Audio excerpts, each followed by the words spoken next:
Hi everyone, welcome to the channel. My name is Nick Cosgrove and I'm back with this week's No Filter Q&A. This is the episode where I answer all questions related to diet, training, and supplementation that I received over the last 7 days from our in-house clients, online clients, as well as a few of our online followers.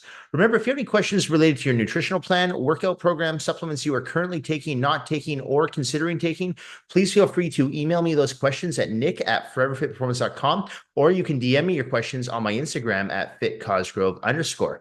All right, let's get started with this week's No Filter Q&A with question number one. Nick, I'm trying to switch my foods around and trying to eat less carbs. Is that a good thing? No, not necessarily. Here's the thing. Carbohydrates are not the enemy. Okay. There's this big misconception that carbs make people fat, and it's so not true. Okay. There's so many people that jump on the ketosis bandwagon, and I've talked in the past about why I don't recommend your average person use a ketosis diet for weight loss.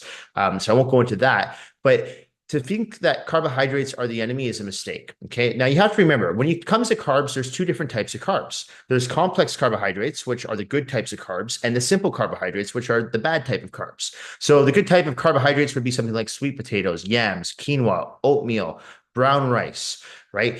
Cream of rice. Those are what we call complex carbohydrates. They're good carbs. The simple carbs, also known as the bad carbs, can be found in things like muffins, right? Cookies, cakes, white bread. These are simple carbohydrates and they serve no purpose for us whatsoever. Okay. Now, the body can survive without carbs. This is true. It's not an essential macronutrient. So if you were to take out carbs for the rest of your life, you could live fine, no problem. Our body does need fats. Our body does need protein for survival reasons. However, if you take out carbohydrates, what you're going to notice is your strength in the gym goes down, your performance in the gym goes down.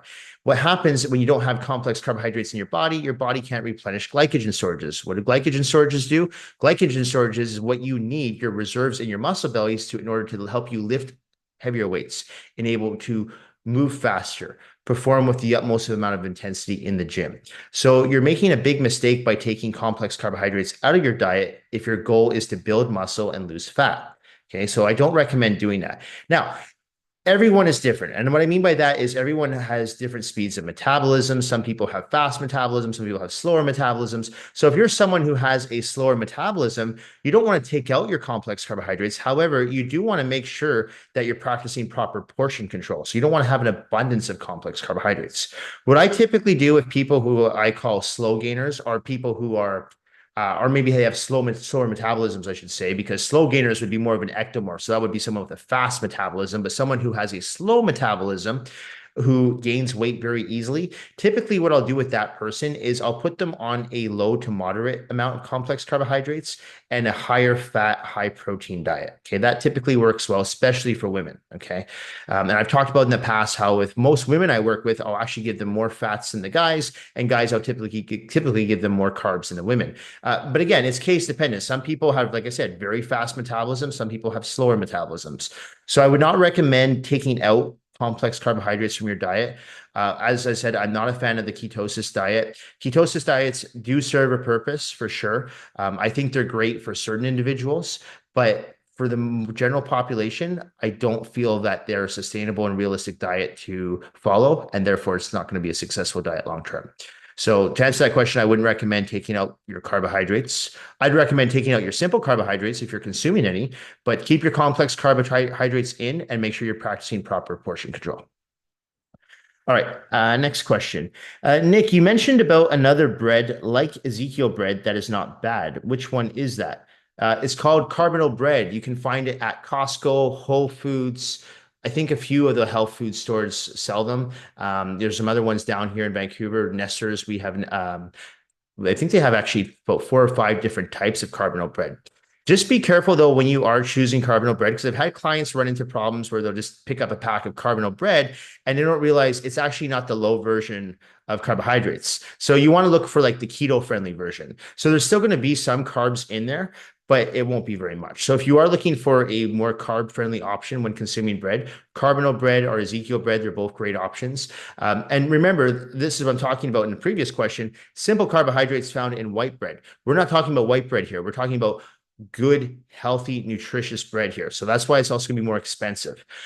To this day, I still think the best bread you can go with is Ezekiel bread, for multiple reasons. But for the main reasons, it's not made with flour, and you do have to keep it in the freezer. But I mean, they come individually sliced, so it's easy to pop in the toaster. But I still to this day think that's the best type of bread to use. But a good alternative would be the carbonate bread, especially if you are someone who's trying to watch your overall carbohydrate intake and you do like to have bread. So either Ezekiel bread or the carbonate bread will work.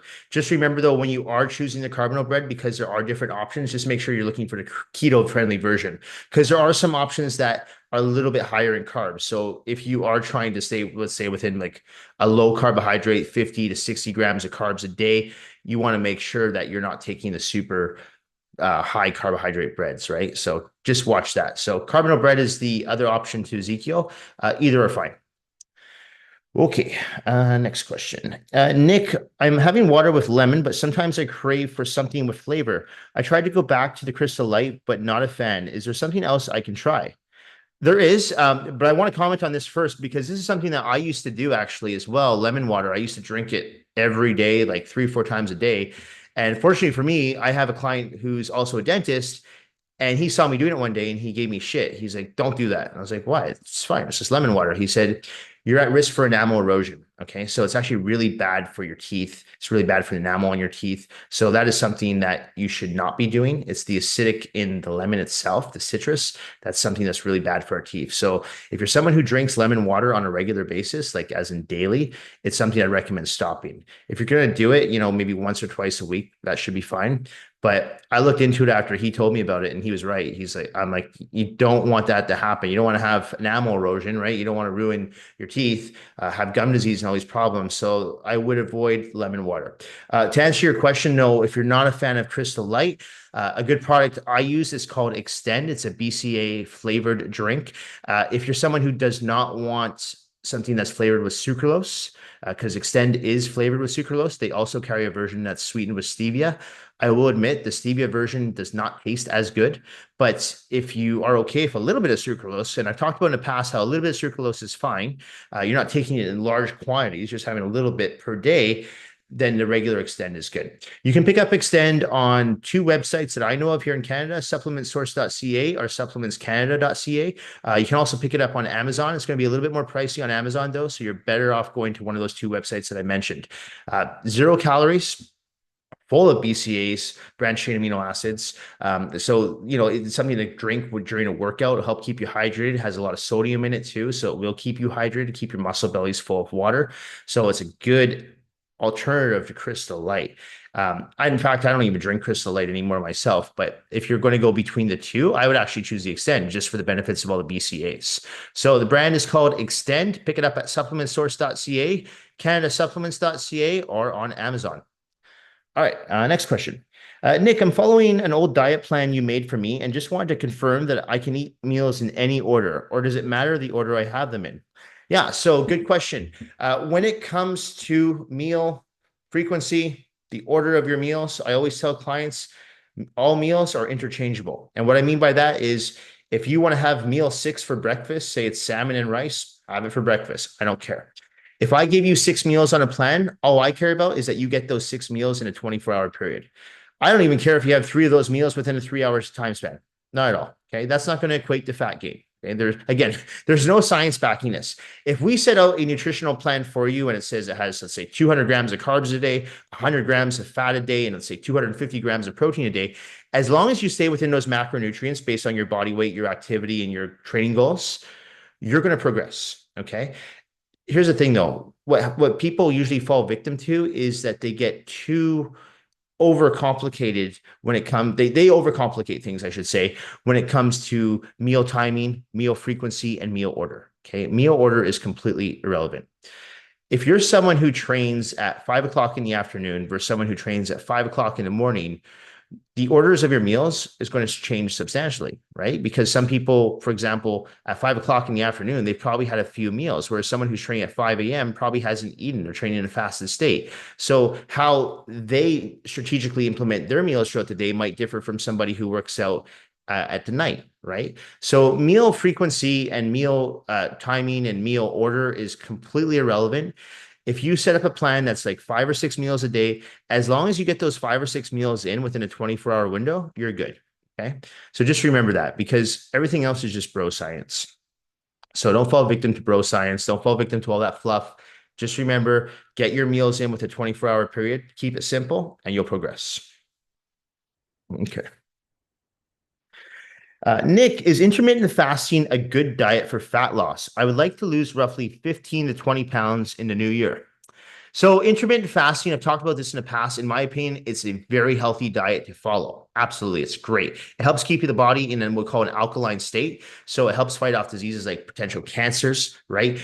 It also helps boost your immune system. It puts a lot less strain on your digestive tract because you're not digesting food all day long. You have a short period of time. True intermittent fasting is anywhere from 20 to 22 hours a day, and where you only have like a 2 to 3 hour window to eat, right? But the modern version is most people will fast for 16 to 18 hours and then they'll have like that 4 to 6 hour period to eat. Okay. So either works and both are healthy. The problem with intermittent fasting, though, it's not an optimal diet to follow if the goal is to build muscle and lose fat. Why?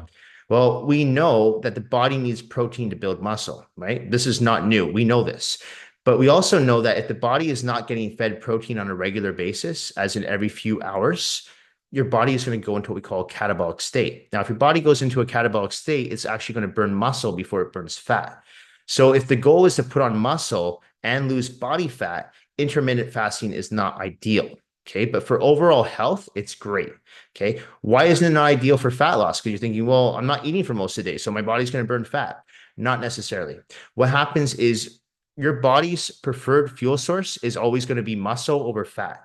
It will, just for survival instincts. So your body's always going to burn muscle before it burns fat. So if you starve yourself, like a lot of people who go on these fad diets, I'm not saying intermittent fasting is a fad diet because I do believe in it, but people go on fad diets, they lose all this weight early on. They do. They start going on these starvation diets where they're eating 1,000 calories a day, 1,200 calories a day, and they're like, wow, I'm losing 3 or 4 pounds a week. But most of that weight that you're losing is a combination of water and muscle. And a little bit's going to be fat. So you're risking losing all that hard-earned muscle and water weight for a little bit of fat. So to me, it doesn't make sense, right? So that's why I tell people if their goal is to build muscle and lose fat, don't do an intermittent fasting diet. But if your goal is just to be overall healthy and fit, I see nothing wrong with doing intermittent fasting. Just remember that you're not going to see dramatic changes in your physique as far as muscle mass is concerned or as far as fat loss is concerned. Okay.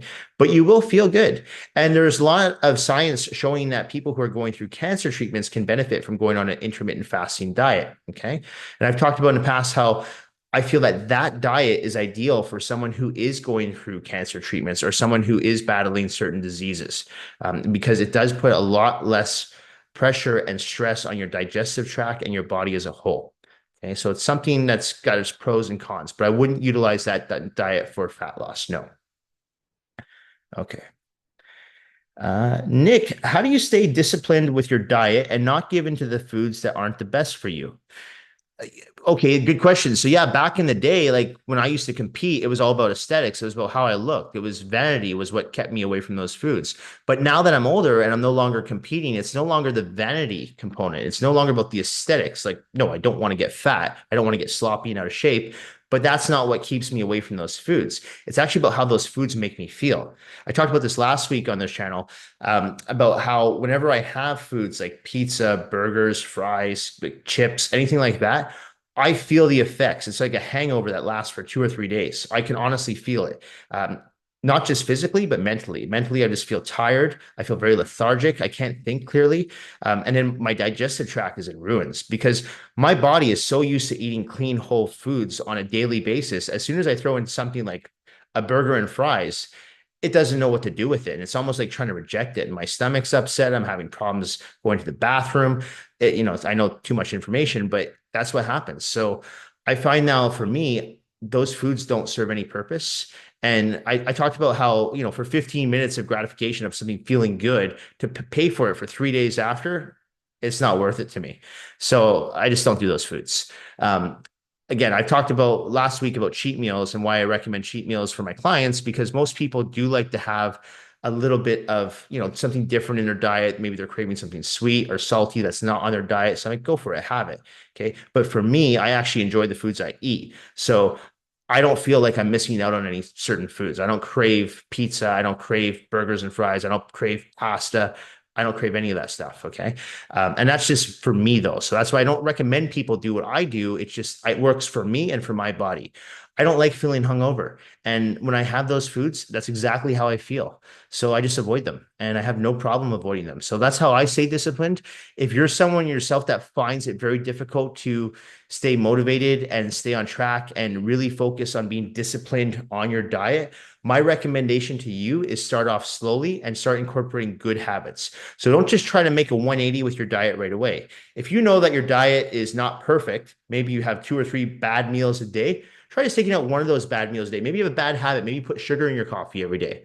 Well, try taking sugar out of that coffee. Just if you have like say 3 coffees a day, try taking sugar out of just one of those coffees. Okay. And then slowly start to maybe go into 2 of those coffees, right?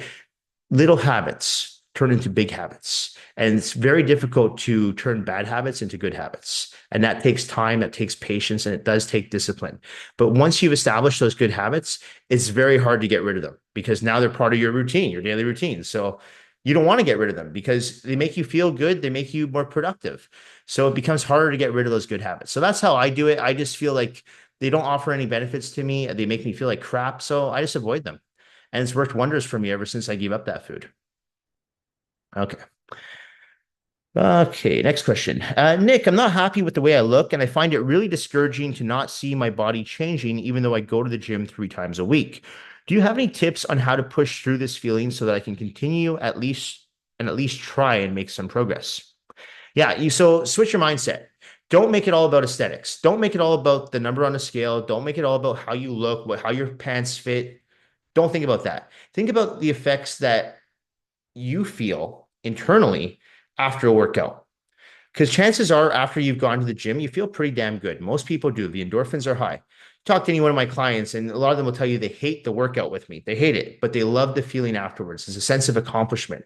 They feel like they've actually done something good for their health and for their body. Okay. So it's not necessarily about the aesthetics component. I mean, it's great if you can transform your physique and build muscle and lose fat. But the reality is that you're not going to see changes every day, every time you go to the gym. You're not even going to see changes every week. Sometimes you're not even going to see changes for months on end. But as you continue along, changes should happen. And if changes are not happening, then I would go back to the drawing board and see, okay, what am I doing wrong with my training? What am I doing wrong with my diet, my supplementation? But don't just focus on the aesthetics component only, because that's going to be a very short-term goal. And it's not going to get you very far because when times come where you are going to get demotivated because you're not going to see your body progressing. And that's why you have to go on to that other goal and say, oh, yeah, but how is this making me feel? How is this making me better in my relationships? How is this making me more productive with my business? And that will keep you motivated to continue to go to the gym when you don't see the number changing on a scale, when your pant sizes aren't changing. Okay. When you're not seeing your muscles getting bigger and your fat percentage getting smaller, that's what's going to keep you going. Okay. So I've always talked about if vanity gets you into the gym, that's great, but that's a short term goal. You have to have a long term goal. It's so important. You have to have something that you have a long term vision and you say, by me going to the gym, this is helping me, whether it's in my personal life with my family, or maybe it's with my business life, whatever it is, it's making me more productive. It's making me feel better. Okay. And that's very important too. And, I've talked about this in the past with a lot of people who suffer from depression, and going to the gym is one of the best things you can do for your body, but it's also one of the best things you can do for your mind. Okay. The mental health benefits of working out on a regular basis are huge. Okay. So that's my recommendation is if you are someone who struggles to get that motivation because you're not seeing changes in your physique, or like this person, you don't like the way you look, which is very common for a lot of people. You're not alone. There's a lot of people I work with who don't like the way they work. That's why they come to work with me. Okay. But I tell them that can't be the only reason you're working with me. You have to have another goal. Okay. And it's not always going to be about aesthetics. It's not always going to be about the benefits that's going to help you like it does with me, with my business and my personal relationships. It could be about maybe you have grandkids. Maybe you want to be able to pick up those grandkids. Maybe you want to be able to just keep up with those grandkids, be active, right? be there, not have any physical limitations because you're aging, whatever it is. But find that goal and make sure that you keep thinking about that goal in the times that you're not seeing changes on the scale or in your physique. Okay. Nick, how long does it usually take someone to see big changes in their body if they are going to the gym and lifting weights regularly? Yeah, this is not a one size fits all answer. And I kind of touched on this earlier this week on my Instagram when I talked about how often someone should be going to the gym in order to see results with their physique. And I did say there's not a generic one size fits answer to this question because everyone's genetics are different, right? Some people are what we call hyper responders. Other people, they're not going to progress as fast. And sometimes it's just because of your genetics. You could take two people, give them the exact same training program, the exact same training intensity, the exact same diet plan, the exact same supplement plan, they're going to achieve very different results. And that's where genetics come into play. Okay. So what I just tell people is that especially if it's a new client, I always tell them, I don't know what your potential is. I don't know your genetic potential because I'm just beginning to learn your body. But once we learn your body and we see how your body's responding to the weightlifting, we'll have a general idea as to how long it's going to take you to progress from point A to point B to point C to point D. But you don't just know right away. So that's why when I have trainers telling other clients, I hear trainers saying, get results in 6 weeks, get results in 8 weeks. I'm like, you can't say that. You don't know. That person might take 6 to 8 months to get results. So I feel that, by promising people these extravagant results, I feel like that's a false sense of marketing. And you're selling people bullshit because, like I said, most people, if they're brand new to the gym, it's going to take them time to even learn proper form and technique. Never mind get results. Once they've learned proper form and technique on exercise selection, then and only then can we start increasing the weight. Then we can start progressing with the intensity in the gym. And that's when people start to see results. But everyone's different. Okay. So some people will respond faster than others. But as long as you're consistent and you're patient, you will get results. I have seen people not dramatically transform their physique in 6 weeks, but I have seen people progress in a 6 to 8 week period as long as they're consistent. If it's someone who comes to the gym sporadically, once a week here, twice a week here, no, I don't see any changes in their physique. No. And I can tell you from working in commercial gyms over the years, I've seen people like that. They'll go to the gym, once a month, or they'll start going for 3 times a week, and then you won't see them for 3 months.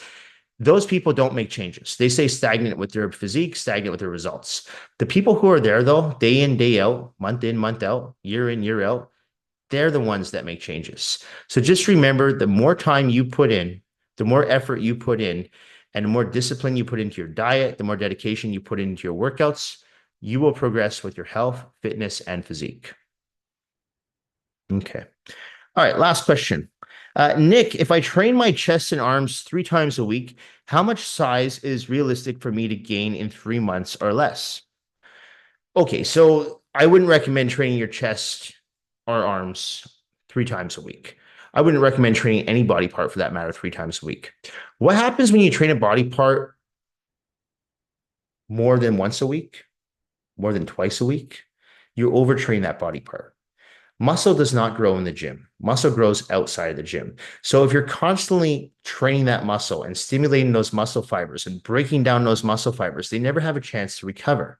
Okay. So the recovery is so important. That's why I recommend that everyone train one muscle group once a week. Hit it hard, hit it heavy, hit it with high volume, minimal rest periods, and then give it 6 days of rest and then do it again. So if you train chest on Monday, wait a full 7 days and then train it again on Monday, or a whole 6 days and train it again on Monday.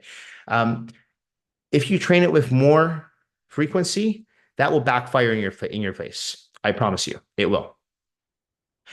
When you constantly hammer a muscle over and over again, time and time again, you're going to notice not only are you going to overtrain that muscle, you're actually probably going to decrease the size of that muscle because that muscle is now like deflating. Okay. It can't even respond at this point. And you also risk injury. You could pinch a nerve. If you're training, let's say you're training your back, you're deadlifting 3 or 4 times a week, you risk pinching a nerve because your back is fatigued. And when your back is fatigued, or any muscle for that matter is fatigued, that's when injuries occur. Because all of a sudden you start using synergist muscles. Maybe you're doing a deadlift for the 3rd time this week and your back is so tired, you start pulling for your biceps, you tear a bicep, right?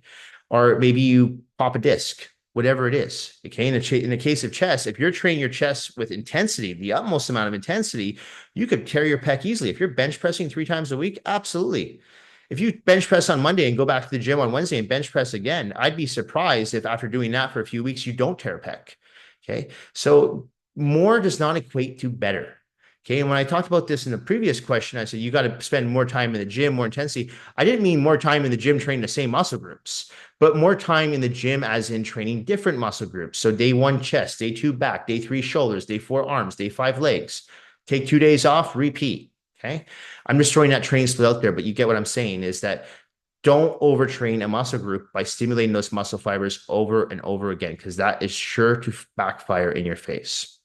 Anyway, that's it for this week's No Filter Q&A. This episode will be going up on Monday, December the 9th. As a reminder, if you do have any questions related to your nutritional plan, workout program, supplements you are currently taking, not taking, or considering taking, please feel free to email me those questions at nick@foreverfitperformance.com, or you can DM me your questions on my Instagram at @fitcosgrove_.